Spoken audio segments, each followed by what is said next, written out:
How many of you have this experience that when you read the text that we read for our Torah portion, all about the sacrifices, you say, doesn't seem very relevant. I mean, we're not going to be giving sacrifices anytime in our lifetime, at least maybe not, maybe we would, but if Yeshua comes back, right, the temple's rebuilt. In fact, some people would say that the whole idea of sacrifices has been done away with because Yeshua is the final sacrifice and there's no more. Well, what were the sacrifices for in the first place? Pointing to Yeshua. In our readings today, do we read about a nation that's forgotten about Yeshua?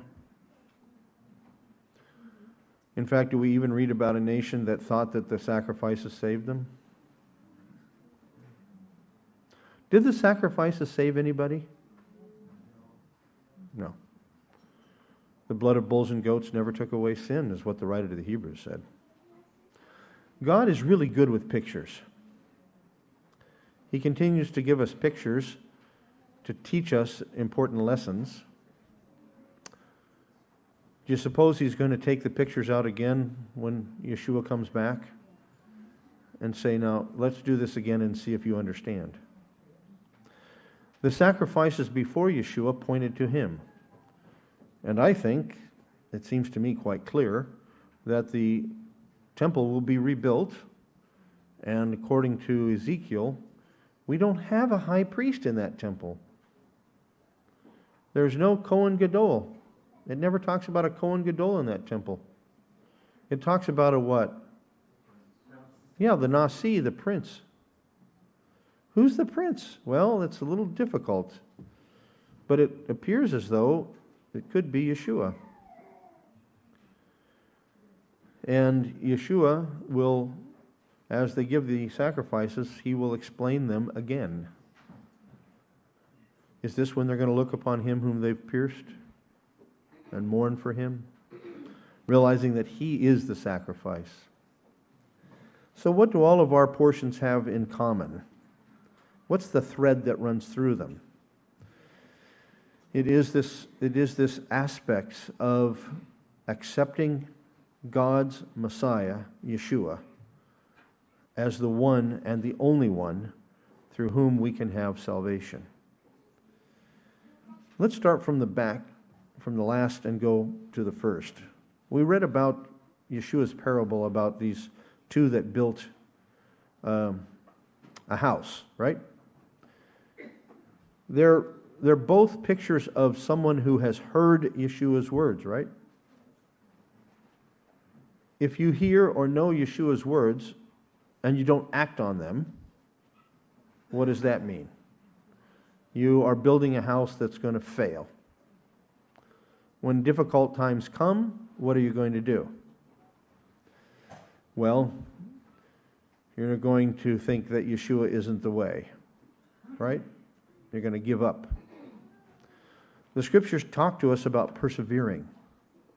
Perseverance is the work of the Spirit of God within us and our saying yes to the Spirit of God within us to do what He has directed us to do, primarily through His Word. We're going to talk about this, any of you who are interested. If no one's interested, I'll talk to myself. This afternoon, we're going to talk about a current event.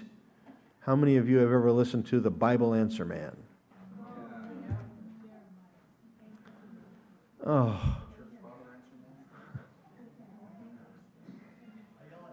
And, you know, when we heard the news a couple of weeks ago that Hank Hanegraaff and his wife converted to Eastern Orthodoxy, left Protestant evangelicalism and converted to Protestant or to Orthodox, Eastern Orthodox, which is just the other side of the Roman Catholic. It's the Eastern Orthodox Catholic.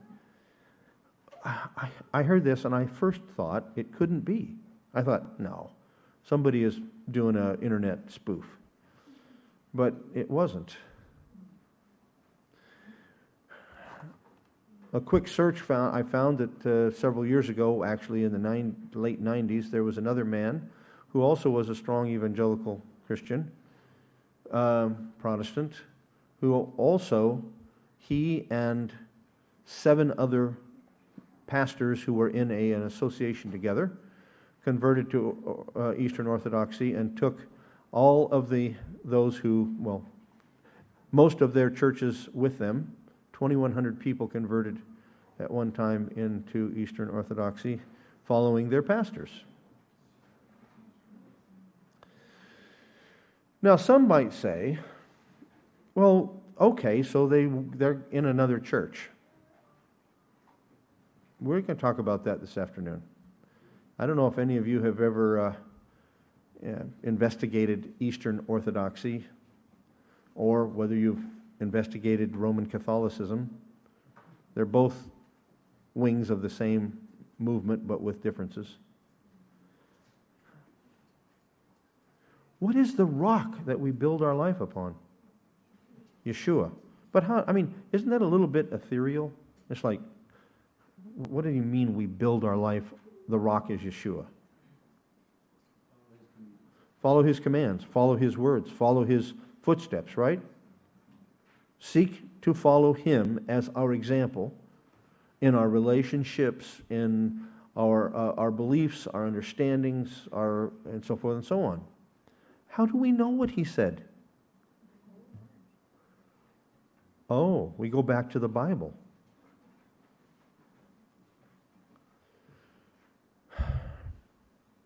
But is that enough? Doesn't everybody say they go back to the Bible?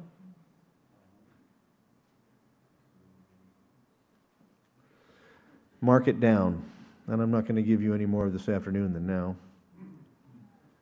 Whenever someone says, I have the Bible and then I have this with it, that's on the same level of authority, you can count on it. There's going to be problems. There's going to be problems. You know what the Roman Catholic Church and Rabbinic Judaism have in common? The rabbis say that their traditions, known as the Mishnah and the Talmuds and so forth, have equal authority with the Bible. Now, some, if you press them on it, say, no, not really. But when you look at what they do, their traditions have even more authority than the Bible. What does the Roman Catholic Church say? The magisterium, the collected traditions of the priests and particularly of the popes, are the sacred tradition by which we read and understand the Bible. And how do the rabbis, what do the rabbis, should I say Orthodox rabbis, what do they say? They say you can't understand the Bible unless you have our oral tradition. You can go down the list of it. Every group of people that either call themselves Christian or something else, it doesn't matter whether it's the three, Christian, or whether it's Judaism, or whether it's Islam, they all have something besides the Bible. And don't forget Mormonism, okay, the Book of Mormon and the rest. Yeah. You have Mary Baker Eddy, you have, and so forth and so on. Here's my understanding and perspective, and I'm pressing it upon you to give it good thinking. The Bible and the Bible alone is the final word in all matters of faith and practice.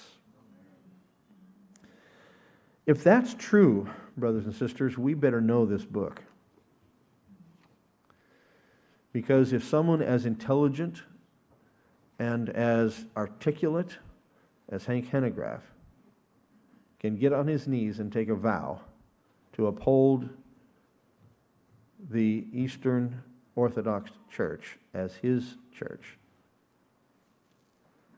you have to wonder what's gone on. What's going on here? Don't think that we won't be tested individually, perhaps even as a community, There may come times when we're going to have to be tested with regard to how we have built that house. Is it on the rock? Yes, the rock is Yeshua. But how do we know Yeshua? How do we know what he said? How do we understand what it means? We know it from this book called the Bible. And God has preserved the Bible for us in miraculous ways that is unparalleled to any other literature. If we go back to Malachi, and our portion there, don't you love the verse where he says, and it's in verse Malachi 3, let's see. Well, anyway, it says, I am the Lord, I do not change. 6, thank you. For I, Yod-He Vav-He, the Lord, do not change. And as a result that he does not change, what is the therefore? You, sons of Jacob, are not consumed. God doesn't change. His word doesn't change. Forever, O Lord, your word is settled in heaven. Right? Yeshua put his words on par with that when he said, heaven and earth will pass away, but my words will not pass away. How did they not pass away? They're right here. The words that he intends for us to know and understand are here in this book. So that means we have to study it. We have to read it. We have to put it in our hearts. We have to have it ready. Always being ready to give an answer to anyone who asks you of the hope that's within you. We center our attention upon the Word. All of it. Not just the last third, and not just picking a little here and a little there from the first part. Say, Lord, your Word is a whole. You have superintended its writing. You have guarded it with your Spirit through the inspiration. By the way, what does inspiration mean? Theopneustos. Yeah. You know the word pneuma, right? Because I was going to say guys, but I won't do that. Do any of you have pneumatic tools? What are pneumatic tools? And why in the world does the word pneumatic in English start with a P that we don't pronounce?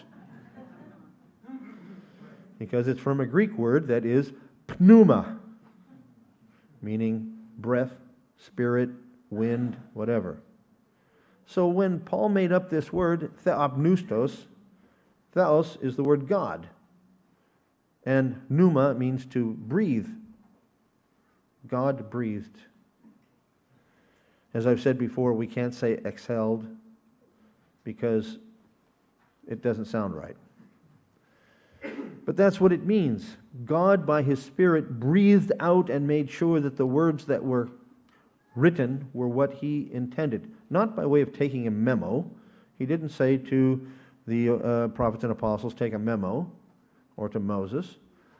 In God's sovereignty, He allowed the individual style, vocabulary, and so forth of the writers of Hebrew to be seen in their work, but He superintended it so that what they wrote was giving the sense and the meaning of what He intended.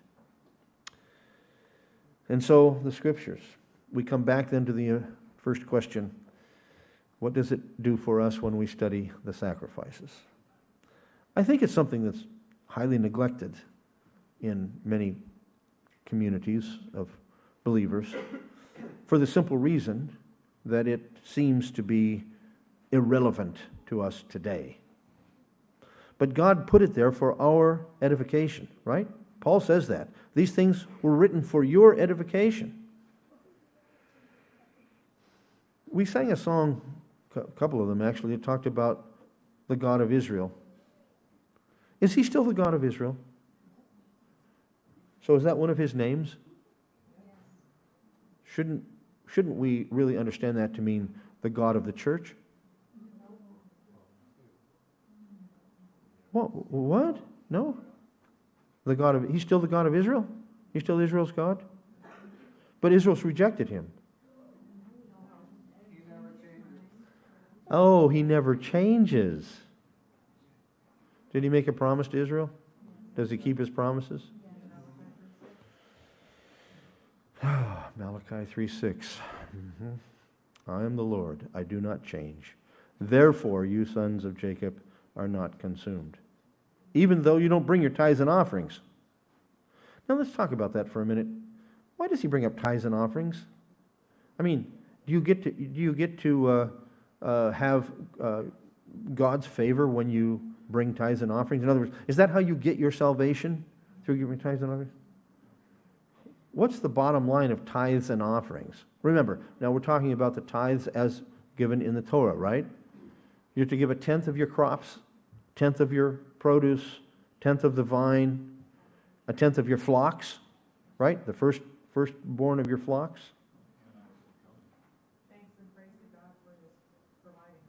Thanks and praise for God for His providing. But what else does it? What does it really come upon? It comes upon faith.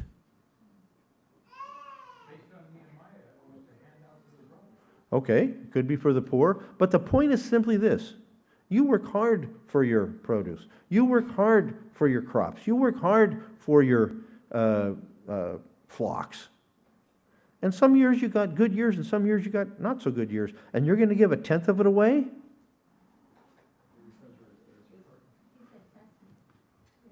And that's what he said. He said, test me and see. You see, when we obey God, it is a sense of exercising our faith. It's the same way with the Shabbat. Hold on a second. It's the same way with the Shabbat. I mean, those of you that own your own businesses or those of you that work, even some of us who are book hounds, you know what we discover? Most of the best yard sales and garage sales are on Saturday. And you can get great deals on books. There's certain industries that thrive on. If you're a realtor, the weekends are where you make all your money.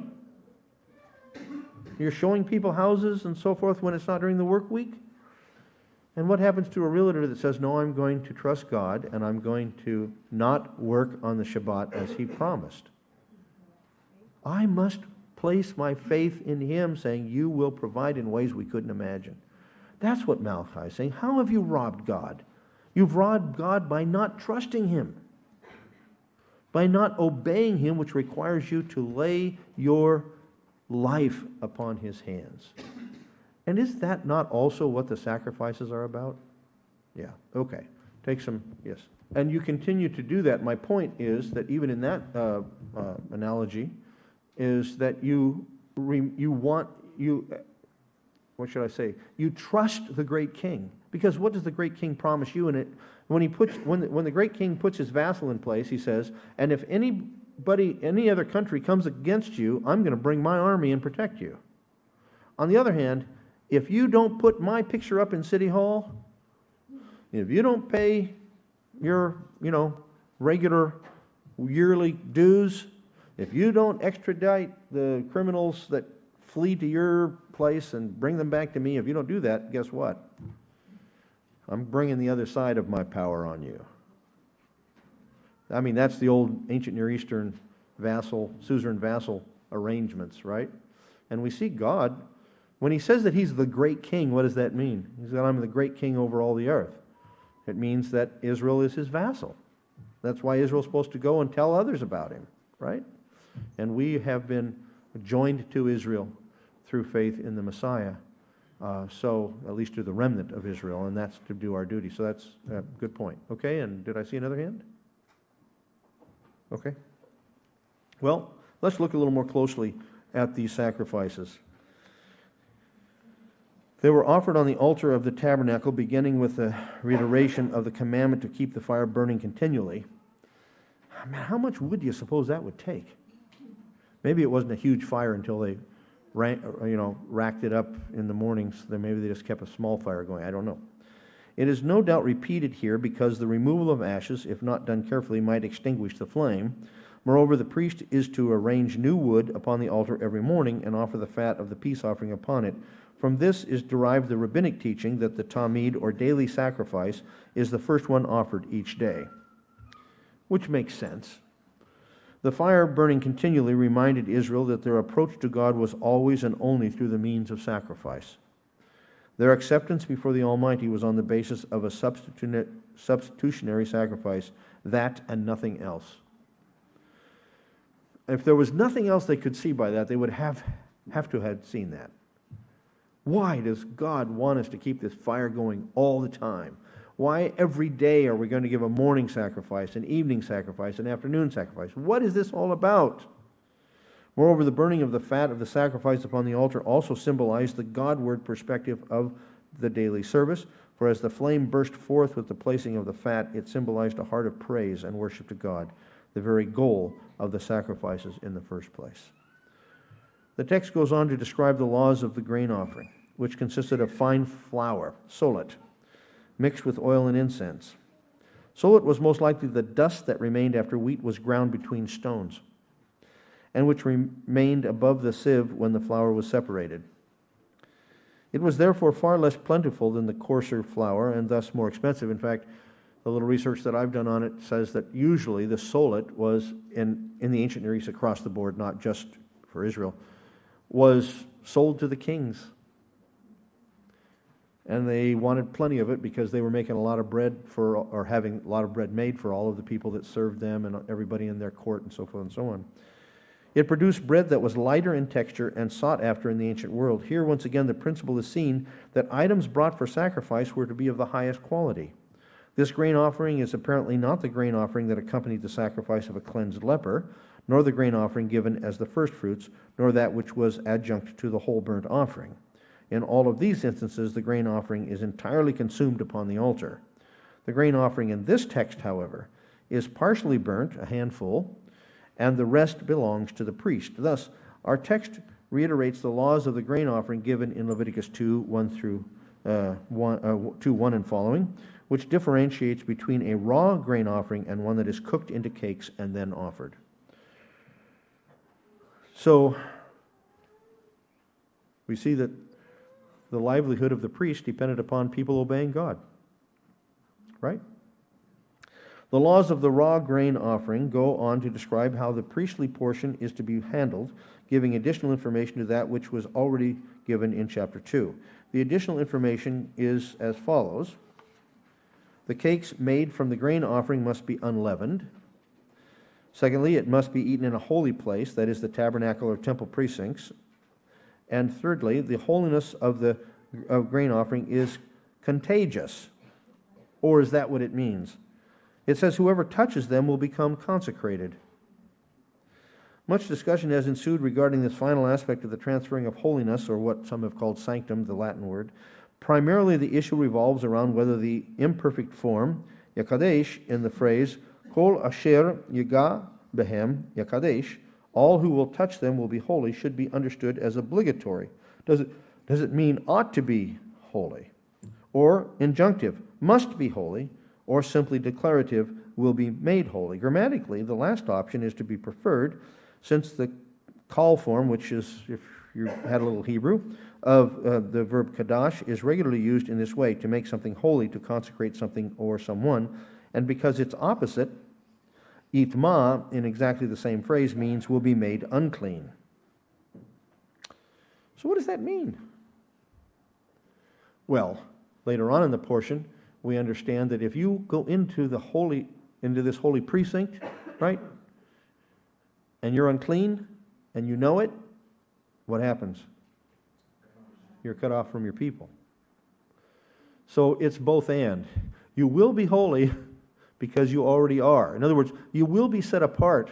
If you're going to participate in this, you already have been set apart as unto the Lord, because you have taken precautions in that ceremonial way to make sure you don't come in being ritually unclean. What do we derive from that? What do we derive from that? Don't think that we can come unto the presence of the Lord in prayer or in worship, having sin in our lives that we know about and are unwilling to deal with it?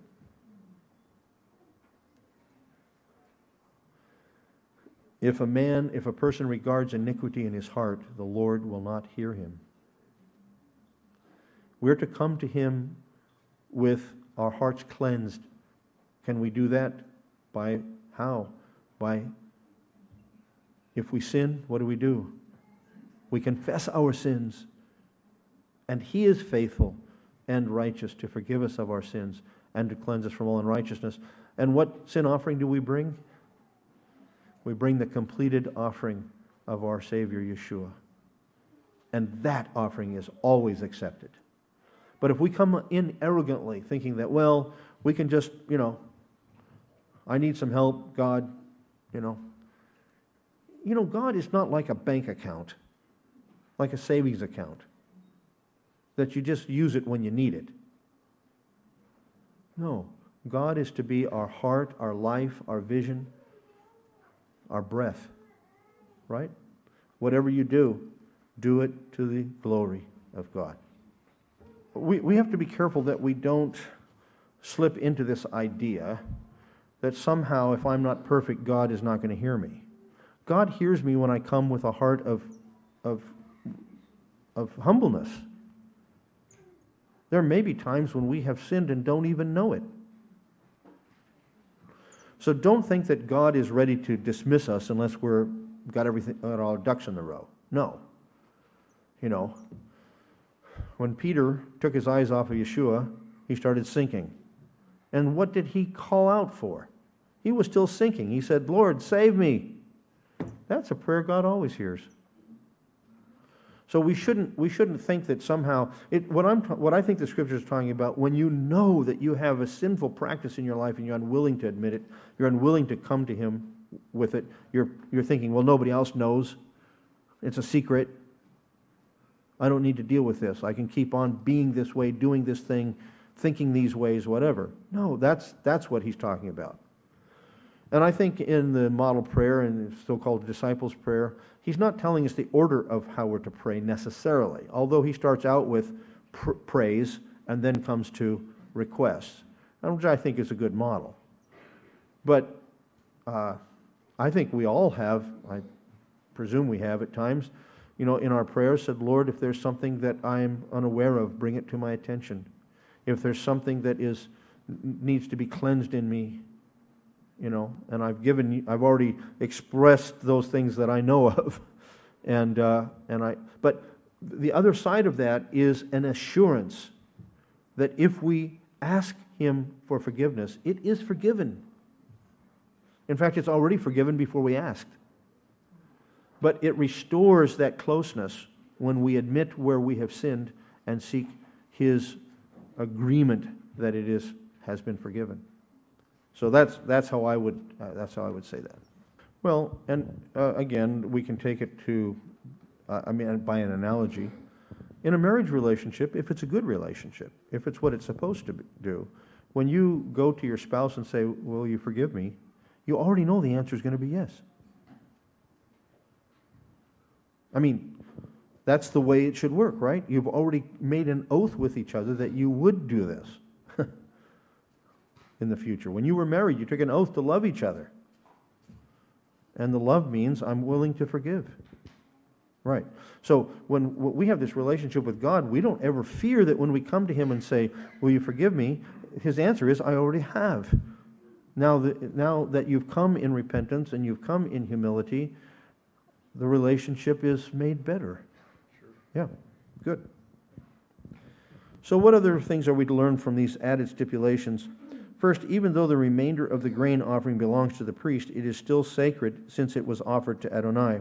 Lest the flour which comprised the priest's due could only be eaten as baked, unleavened cakes, differentiating it from the part that was offered upon the altar, and then these must be eaten in a holy place, meaning within the tabernacle precincts. It could not be taken outside of the courtyard. Moreover, only priests could eat the remainder of the grain offering. In all of this, they were to be reminded that the offering was given to God and that God graciously shared it with the priests who performed the mediatorial service on behalf of Israel. The fact that the grain offering, like other offerings, transmitted holiness also provides a stunning lesson. As a foreshadow of the ultimate sacrifice given in Yeshua, Israelites were to learn that one becomes clean through that which is offered.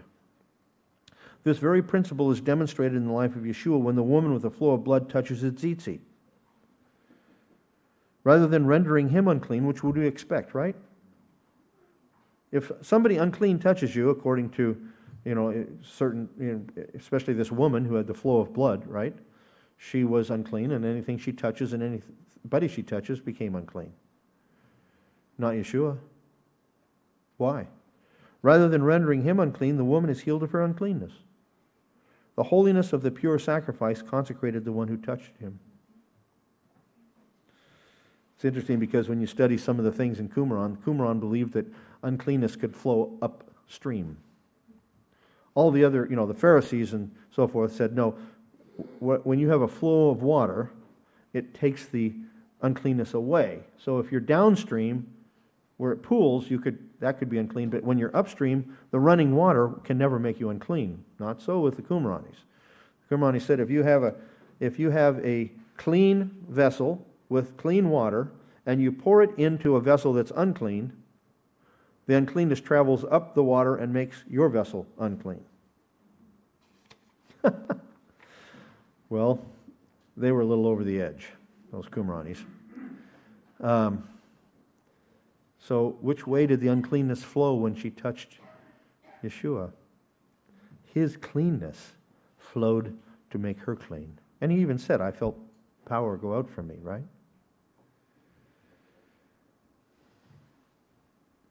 All right. Our text goes on to give instructions to the priests themselves regarding the offerings they were to bring on the day of their anointing for service. The offering is of grain, completely mixed with oil and baked on a griddle, as though it were to be eaten. It is offered half in the morning and half in the evening, and it is offered in its entirety. The priest receives no part of it. Moreover, it is designated as a soothing aroma to the Lord. What is the significance of this offering? It represents the dedication which the anointed priest is to have toward the Lord he serves. That the grain offering is specifically noted to be stirred emphasizes that it is to be a single substance. In the same way, the many aspects of the priest's life must be fashioned into a single-hearted dedication to serving God. Now, was that the case in the time of Yeshua? No, the priests were renegade. It's interesting, though, isn't it, that he still went to the temple. He didn't start a new church. Further, the grain offering, burned entirely upon the altar, symbolized that his service was not for himself, not primarily for the people, but first and foremost for God. Such dedication at the initiation of his service was considered of utmost importance, indicated by the fact that this grain offering is specifically called a permanent ordinance.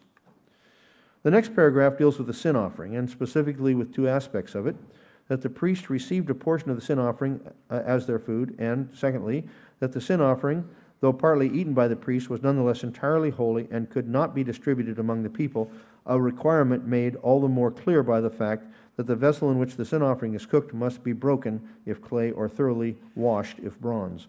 It is from these ordinances that the rabbis formulated their understanding of koshering cooking pots in general. So I don't think that's what we're to learn here, but that's where it came from.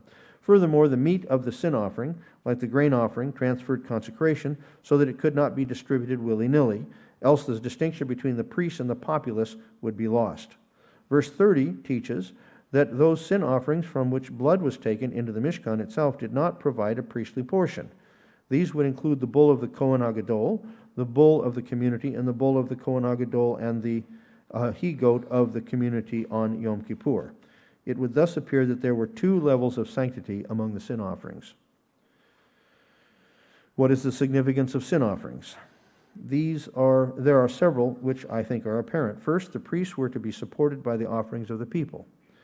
The sacrifices, however, were not brought as offerings to the priests, but were given directly to God. Based upon a similar principle, the apostles taught that the one who labored in the word and teaching was to be supported for his work. And of course, Paul quotes Yeshua in this. It's a quote that we don't find in the Gospels, but we find it in Paul, which is interesting, isn't it? That Paul would have a quote from Yeshua. He must have talked with those who were close to him. But such support is to be considered sacred and held with full integrity. So when we hear people being investigated because they have misused the money that God was supplying them, I'm not saying that present-day ministers are in any way priests. I'm just saying there's a principle here that the priests were supported by the people at the direction of God, and they were to be careful with what they were supported with, right? It was set apart unto God and then given to them as their due, as laboring, but it was still something they were not to misuse. Such support is to be considered sacred and held with full integrity. Secondly, and most important, is the continuing foreshadowing of Yeshua as the ultimate sacrifice to which all of the sacrifices pointed. In the case of the sin offering, the fact that the priest was given part of the sacrifice to eat and to share with other priests demonstrated a participation in the results of the sacrifice. The priest who represented the people before God. Remember, the priest represents all of the people. The priest is nourished by the sacrifice. The eating aspects connected with some of the sacrifices underlies the word of Yeshua when he spoke about eating my flesh, which unfortunately some of the Christian church has entirely misunderstood. When he says, unless you eat my flesh and drink my blood, what is that language from? If you study Leviticus, you know exactly what it's from. The altar eats the flesh. That's the Hebrew word, achal, right? It says devour in your English. The meat shall be devoured on the altar, and the blood as well. The altar eats the flesh and the blood. Unless you eat my flesh and blood. What does that mean? Unless you understand my death as a sacrifice upon an altar, and you being the one as the altar upon which that is made. Yes. It's demonstrated by the sacrifices themselves. Eating the flesh of the sacrifice signified a personal participation in the benefits of the sacrifice. And by the way, when Ezekiel talks about the rebuilt temple, what does he call the altar? The table of the Lord. He refers to the altar as the table of the Lord. Why? Because there was a sense in which the sacrifice was consumed for God. Some would even say by him, that is in the sense of a picture. 7:1-18 goes on to detail the laws of the guilt, grain, and peace, or thank offerings. And by the way, all of these, it's hard to put a name on them. You know, the word for the sin offering is the same word for sin. I was very pleased to see that and I'm not giving any kudos to this translation because I haven't studied it enough, but the Tree of Life version, any of you are familiar with the Tree of Life version? When Paul writes, he who knew no sin, most of your translations say, became sin for us. But in the Hebrew, chatat can mean sin, or it can mean a sin offering. It's exactly the same word. It can be a purification from sin offering, right? So they translated it correctly. He who knew no sin became a sin offering for us. I thought, okay, good. Finally, a translation that saw that connection, which I think we've all seen before and wondered why they didn't translate that in other versions. Once again, like the sin offering, those portions which were given to the priests as their rightful due were closely regulated. The flesh could not be stored up. It had to be eaten the day the sacrifice was given. Nothing could be left over until the morning, paralleling the Pesach lamb. In the case of a freewill offering, verse 16, the meat could be eaten on the day and the next, but what remained on the third day was to be burned. Whoever ate the meat on the third day committed an offense which was an abomination to God. The Hebrew text uses the word pigul, offensive thing, which is used in Talmudic literature to describe spoiled meat. It is always used regarding the flesh of a sacrifice in the Tanakh. To eat flesh that, especially in a desert climate, was spoiling, was to profane the holiness of the sacrificial event. God intended that the significance of the offering not be missed by those who profited from the sacrifice. In other words, the fact that priests were allowed to eat of the sacrifice was never to change or cloud the focus of the sacrifice in the first place, that is, that it was for the Lord and therefore must be in every way holy. Further, since the meat could only be eaten by priests and since it could not be stored, there was no temptation to use the sacrificial meat for one's economic advantage. Can you imagine how much meat they might have gotten at certain festivals? Think if you could have sold that. How many times have we heard of teachers, pastors, leaders dipping their hands into the pot and starting this side business or doing this, that, or the other to make extra money? That's not what it's for, right? At least if we take the analogy here. Our section ends with particular laws, some reiterated from previous sections regarding the sacrifices so far enumerated. In 7:22 through 27 reminds us that the fat was not to be eaten, nor the blood. Both of these especially represent the vital aspects of the sacrifice, that is, that worship belongs to God alone. So the fat flamed the fire upward and foreshadows the blood of Mashiach, the ultimate sacrifice by which atonement would be finally made. Symbolizing such important things, these two items are entirely sacred to Adonai and could not be eaten.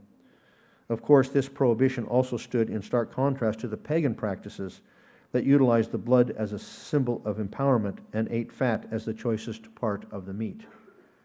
And it still is in pagan societies, or societies that are engaged in paganism. When I was in the Philippines, the old Filipino religion, whatever it is, I forget what they call it, but you know what they do at a wedding? They take a pig, they string it up alive, they slit it so that the blood comes out, they catch the blood, and then the groom and the bride drink it. Now, this isn't across the board. This is in a particular old Filipino religious rite. I thought, how far away from reality could one get? And was this also the case in the ancient Near East, that the pagan cultures in the ancient Near East considered drinking the blood a very important part of their religion? The answer is yes. And it was the same in Greek religion. In the pagan temples of the first century, there's evidence from some of the pagan writers that it was not uncommon for the priest who was officiating to drink the blood of the sacrifice. It was felt that if you drink the blood, you gain the power of the animal that you've just slaughtered. The same thing that obtains in some of the native religions from our own land, right? There were rituals of drinking blood too. So the idea that the life of the flesh is in the blood, the life belongs to God. It's not to be used for any other purposes. So the fat was not to be eaten, nor the blood. Both of these especially represented the vital aspects of life, the choicest part. Finally, the breast and right thigh of the peace offerings were designated for Aaron and his descendants as a perpetual ordinance. The breast was to be presented as a wave offering, the thigh as a heave offering, reminding the priest that even though it was his due, it nonetheless was a gift from God and rightly belonged to him. Even the support of the priest could not be demanded. It was a matter of God's mercy. And that's true with all of us, right? What God supplies for us is by his mercy and his grace. We don't earn it. Now, does he bless obedience? The answer is yes. He does. He said, if you will obey me, I will give rain on your land, so forth and so on. Okay? So there is blessing that comes from obedience. But even when we are obedient and we're blessed by it, we still thank God because it's of his grace. If it weren't by his grace, we wouldn't be obeying him, right? So ultimately, it all does come back to his praise and to his glory.